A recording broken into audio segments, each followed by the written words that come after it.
Hi, I'm Gugu. I'm from Myanmar. I'm a nomad chef. Nomad chef, it's someone who travels around to cook. It's becoming quite trendy these days because chefs would like to gain experience and learn from other cultures, and they want to share their food. So they travel around and then they cook at different event spaces and restaurants and pop-up spaces. So that's what I've been doing pretty much. The whole world knows Thai food. The whole world knows Indonesian food, Malaysian food, Vietnamese food, Lao food and everything, but Burmese food. So I wanted to introduce to people what Burmese food is and how sophisticated it is and how yummy it is. And I always cook as if I'm cooking for friends and family, even if they are paying customers. And I feel that you have to make food the way you're making it for your loved ones. Your food tastes better.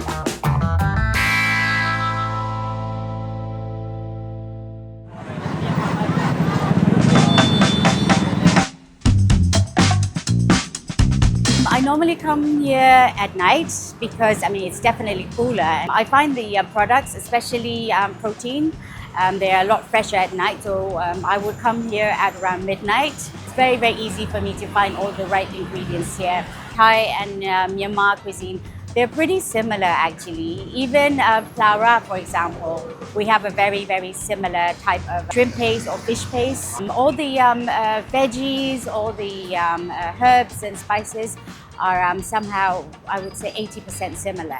The only thing I find beans and pulses. The Thais only eat beans and pulses as dessert. And from my experience, we eat a lot of beans and pulses. That's like one of our main sources of protein. So we'll make it into stews, we'll make it into soups, we'll mix it with animal protein or just on its own. So we eat a lot of beans and pulses, and Thais not so much, I find.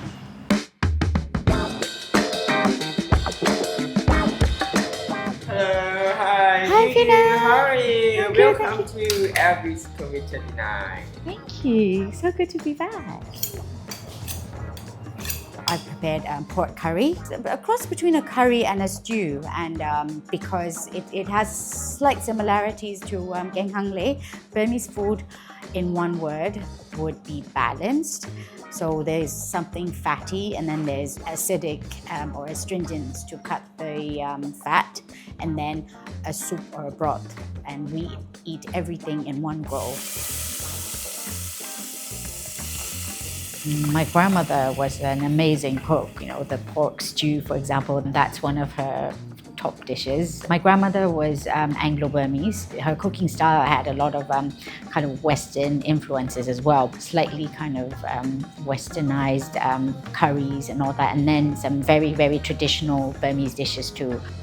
When I cook at pop-ups, it's practically what I grew up eating and what I enjoy cooking and what my grandmother used to cook for me. So it's, in a way, I'm reliving my childhood, and I'm trying to bring back the flavor profiles and everything that I grew up eating, enjoying.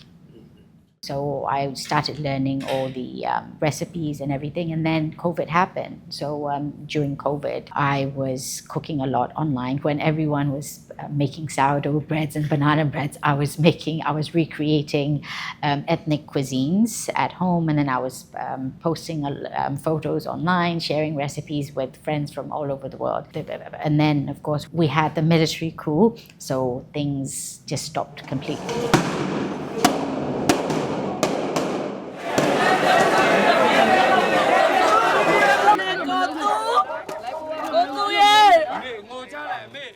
I was lost. I didn't know what to do. And most of my clients left the country as well. So I decided to travel. Our country, I would say, is very Burma-centric because the Burma ethnic group, which is the main ethnic group, I feel that has been represented a lot more than other ethnic groups. And when I'm cooking, I always make sure that I add all the different dishes from other regions. Different ethnic groups should have the right to express their own food and represent themselves rather than Burma ethnic group being central.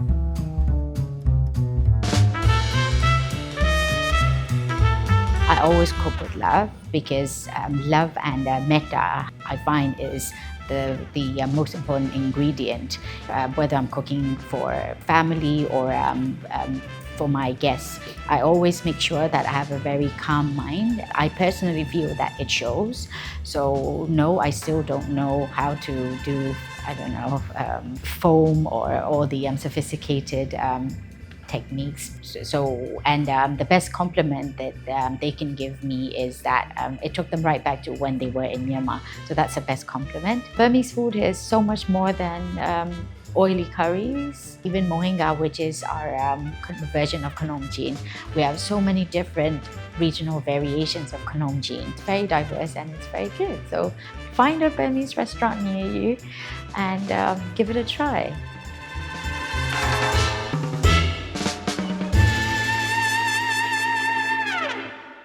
In Burmese, there's a word, which is back in the days, they will have like a big tray, similar to kantok. We all eat together, so like all the sauces, all the soups, everything will flow together, and we all pick out from this one big tray. Maybe not the most hygienic, but then again, I feel it's like we are one. There isn't anything that can't be resolved over a meal, is what I believe in, because we all have to eat. We all have to fill our stomach, yes, rather than arguing. Why not share a meal together? And for me, it's always a great idea.